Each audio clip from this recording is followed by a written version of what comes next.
Unit third में next topic के तौर पे हम लोग आज इवेंट हैंडलिंग के बारे में स्टडी करेंगे कि एंड्रॉयड में इवेंट हैंडलिंग कैसे की जाती है।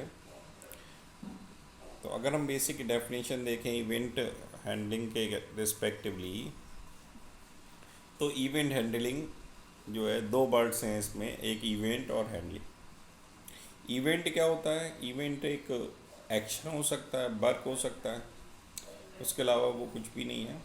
और हैंडलिंग का मतलब है कि मैनेज करना, यानी कि कोई भी वर्क को या एक्शन को मैनेज करना ही इवेंट हैंडलिंग कहलाता है। संपूर्ण इवेंट हैंडलिंग में हमें सारे वर्क करने होते हैं।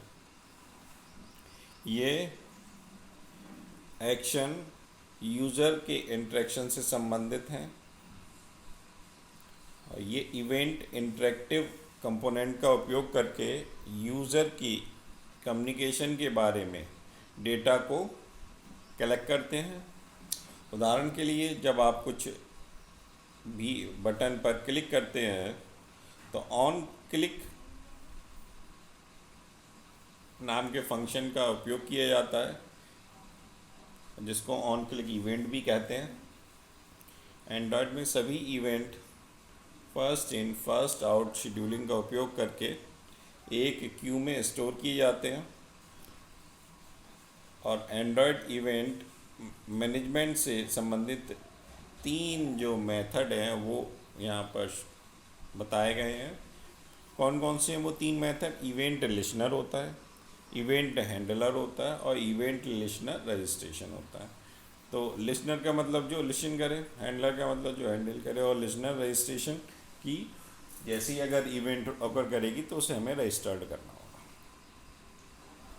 तो इवेंट लिसनर में क्या है? इवेंट लिसनर एंड्रॉयड के व्यू क्लास में एक इंटरफेस है। इवेंट लिसनर जो है वह एंड्रॉयड के अंदर एक व्यू क्लास का एक इंटरफेस है। यह एक सिंगल कॉलबैक मेथड होता है। जब यूज़र के द्वारा एक्शन किया जाता है, जब भी यूज़र एक्शन के द्वारा लिसनर के साथ रजिस्ट्रेशन किया गया तो व्यू एक्टिवेट हो जाता है और तब ये मेथड कॉल किया जाता है। जैसे यूज़र के द्वारा एक्शन किया गया, लिसनर जो है वो रजिस्ट्रेशन के लिए एक्टिव हो जाएगा, व्यू एक्टिव हो जाएगा और तब इसको हम कॉल करते हैं। इसमें से कुछ इवेंट लिसनर इस ढंग से हैं।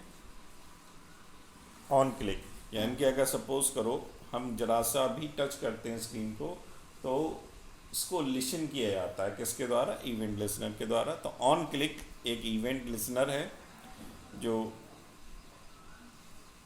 यह इवेंट तब ऑकर करती है जब यूज़र के द्वारा टच स्क्रीन पे किसी भी एक आइटम पर टच किया जाता है या क्लिक किया जाता है। दूसरा इवेंट लिसनर है इसमें ऑन लॉन्ग क्लिक, इनकी बहुत देर तक अगर हम टच करें तो जब ये इवेंट तब ऑकर करती है जब यूज़र 1 सेकंड से अधिक समय तक किसी भी आइटम या स्क्रीन पर क्लिक करता है। ऑन फोकस चेंज, ये इवेंट तब ऑकर करती है जब यूज़र किसी भी आइटम से दूर जाता है जो उसके फोकस पे था, उससे दूर गया जो फोकस पे था। ऑन की ये भी एक इवेंट लिसनर है जो तब ऑकर करता है जब यूज़र किसी भी आइटम पर फोकस करता है और क्लिक करता है। ऑन टच, ये इवेंट तब ऑकर करती है जब कोई उपयोगकर्ता गेस्चर या साधारण टच या टैप से किसी पर्टिकुलर रेंज को टच करता है, यानी कि उसकी रेंज में अगर टच करता है तो ऑन टच कहलाता है। ऑन क्रिएट कॉन्टेक्स्ट मेन्यू, ये कॉन्टेक्स्ट मेन्यू है। जब भी इवेंट ऑकर करेगी तो एक कॉन्टेक्स्ट मेन्यू बनाया जाता है। ऑन मेन्यू आइटम क्लिक, ये तब ऑकर करता है जब उपयोगकर्ता जो भी है यूज़र मेन्यू में से किसी आइटम पर्टिकुलर आइटम को क्लिक करता है और उसको सेलेक्ट करता है, तब ये on menu item click work करती हैं। तो ये इवेंट लिसनर थे। उसके बाद इवेंट हैंडलर आते हैं। तो इवेंट हैंडलर के रियल टाइम मेथड्स हैं जिनके द्वारा एक्शन परफॉर्म किया जाता है। ये एक्चुअल मेथड्स हैं जिनके द्वारा आप एक्शन परफॉर्म कर रहे हैं। वो केवल लिसन कर रहे हैं। ऊपर इवेंट लिसनर जो थे वो डिटेक्ट करते थे, लिसन करते थे। इसके द्वारा डिटेक्ट होने के बाद एक्शन परफॉर्म होता है कि एक इवेंट होने और इवेंट लिसनर रजिस्ट्रेशन के बाद इवेंट लिसनर के द्वारा इवेंट हैंडलर को कॉल किया जाता है कि इवेंट लिसन हो गया कि हाँ ऑन क्लिक पे यूज़र ने टच किया है, यानी किसी बटन पे टच किया है या स्क्रीन पे किसी पर्टिकुलर लोकेशन पे टच किया है, इसका मतलब ऑन क्लिक हुआ है। तो उसके बाद किसको कॉल किया जाएगा? इवेंट हैंडलर को कॉल किया जाएगा कि आप अब एक्शन परफॉर्म कर सकते हैं। इसमें कुछ कॉल बैक मेथड्स को परिभाषित किया जाता है जो कि हमने यहाँ पर कुछ इम्पोर्टेंट वाले हैंडलर्स बता रखे हैं। तो पहला है ऑन की ऐप कि जब कोई नई की इवेंट होती है तो सिस्टम इस मेथड को लागू करता है। कोई नया आ गया इवेंट होगी तो ऑन की डाउन, जब की डाउन इवेंट होता है तो सिस्टम मेथड को लागू करता है। ऑन टच इवेंट्स, अगर कोई टच होता है तब सिस्टम इस मेथड को लागू करता है। अगर फोकस में चेंज होता है तो ऑन फोकस चेंज, तब इस मेथड को लागू किया जाता है। ये इवेंट हैंडलर थे। उसके बाद आता है इवेंट लिसनर रजिस्ट्रेशन। तो इवेंट रजिस्ट्रेशन वह प्रक्रिया है जिसमें इवेंट लिसनर इवेंट हैंडलर के साथ रजिस्टर्ड होते हैं, यानी इवेंट लिसनर और इवेंट हैंडलर दोनों एक साथ रजिस्टर्ड होते हैं। ये प्रक्रिया कहलाती है इवेंट लिसनर रजिस्ट्रेशन। ये महत्वपूर्ण है क्योंकि हैंडलर केवल एक लिसनर इवेंट को फायर करेगा। महत्वपूर्ण इसलिए है कि हैंडलर केवल एक ही लिसनर इवेंट को फायर करता है।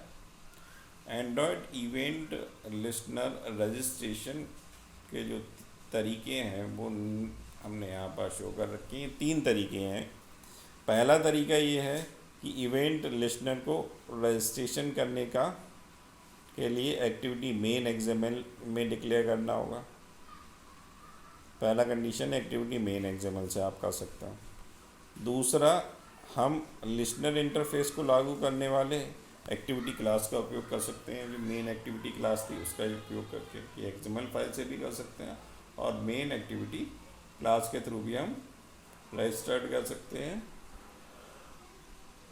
और तीसरा है एनोमनस क्लास का उपयोग करके भी हम इसको रजिस्टर्ड कर सकते हैं। तो ये 3 हमारे मेथड हैं रजिस्ट्रेशन के। पहला एक्टिविटी मेन एक्सएमएल, दूसरा activity class main activity class थी और एनोमनस क्लास का, ये 3 थे। उसी के साथ इसमें 2 चीज़ें और आती हैं कि टच माउंट और हैंडलिंग फोकस कभी कभी पूछ ली जाती हैं। इसलिए तो जब कोई यूज़र किसी भी डिवाइस से इंटरेक्ट करता है तो वो स्क्रीन पर किसी न किसी तरीके से टच करेगा, रोल करेगा। इसलिए उन आइटम पर फोकस देना आवश्यक होता है जो एक्शनेबल हैं। जो एक्शनेबल है उन्हें फोकस देना ज़रूरी है। टच फंक्शनलिटी वाले उपकरणों में और उपयोगकर्ता इसके साथ इंटरेक्ट करना शुरू कर देता है तब ये महत्वपूर्ण नहीं है कि टचेबल आइटम पर फोकस दें। इंटरेक्शन का यह तरीका टच मोड होता है। जब कोई यूज़र स्क्रीन को छूता है तो डिवाइस टच मोड में प्रवेश करती है, कि जैसे ही हम अपने एंड्रॉयड फ़ोन को टच करते हैं तो ये टच मोड में आ जाती है और फिर जो भी एक्शनेबल आइटम और बटन जिन पे भी हमने फोकस कर रखा है वो फोकसेबल हो जाते हैं और उनके थ्रू एक्शन परफॉर्म होने लगता है जहाँ पे भी हम टच करते हैं। नेक्स्ट आता है इसमें हैंडलिंग फोकस कि फ्रेमवर्क यूज़र इनपुट के अनुसार फोकस मूवमेंट को हैंडल करता है।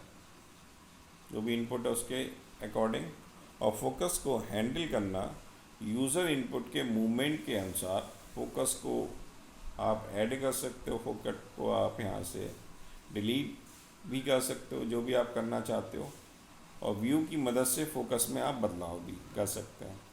और ये भी देख सकते हैं कि व्यू फोकसेबल मोड में है या नहीं है, या इस फोकसेबल मेथड का उपयोग कर रहा है या नहीं कर रहा है। और अगर हम सेट फोकसेबल का उपयोग करके फोकस मोड को बदल सकते हैं। तो ये थे टच मोड और फोकस मोड।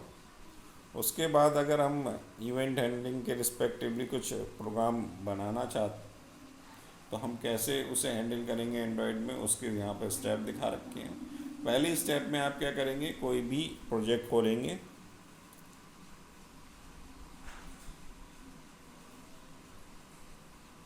कोई भी प्रोजेक्ट आप खोलेंगे, सभी रिक्वायर्ड डिटेल भरें।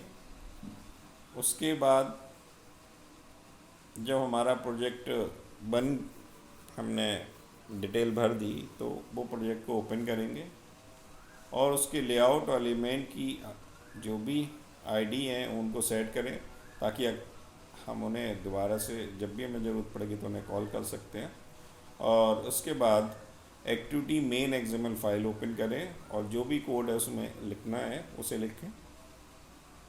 अगर आपने एक्टिविटी डॉट एक्सएमएल वाली फाइल में कोड लिख दिया है, उसके बाद मेन एक्टिविटी डॉट जावा वाली फाइल आप ओपन करें और उसमें भी जो भी इवेंट हैंडलिंग के रिस्पेक्टिवली कोड आप लिख रहे हैं उसे लिखें। और अगर आप इसके अलावा कुछ और कलर वगैरह देना चाहते हैं तो कलर एक्सएमएल वाली फाइल भी ओपन कर सकते हैं। जो भी कोड लिखने के बाद हम एप्लीकेशन को रन भी कराएंगे, तो आप उसके बाद रन कराते हैं। तो हमारे पास पहली स्टेप है कि प्रोजेक्ट ओपन करेंगे, दूसरी स्टेप में एक्सएमएल फाइल का कोड लिखेंगे, तीसरी स्टेप में मेन एक्टिविटी जावा वाली फाइल का कोड लिखेंगे। इसके अलावा कोई और चीज़ें अप्लाई करनी है तो स्टेप नंबर 4, अदरवाइज़ आप स्टेप नंबर 5 में पहुंचोगे। आप डायरेक्टली अपने कोड को रन करा के देखोगे, ऐप को रन करा के देखोगे। तो इतना आपको करना होगा। ये इस ढंग से आप एंड्रॉयड इवेंट हैंडलिंग को आसानी से इम्प्लीमेंट कर सकते हैं। और अगर हमारा ये लेक्चर आपको पसंद आया है तो प्लीज़ इसको लाइक करिएगा और इस चैनल को सब्सक्राइब कीजिए, जिससे कि हम और हिंदी में आपको अच्छे ढंग से एंड्रॉयड के बारे में बता सकें। Thank you.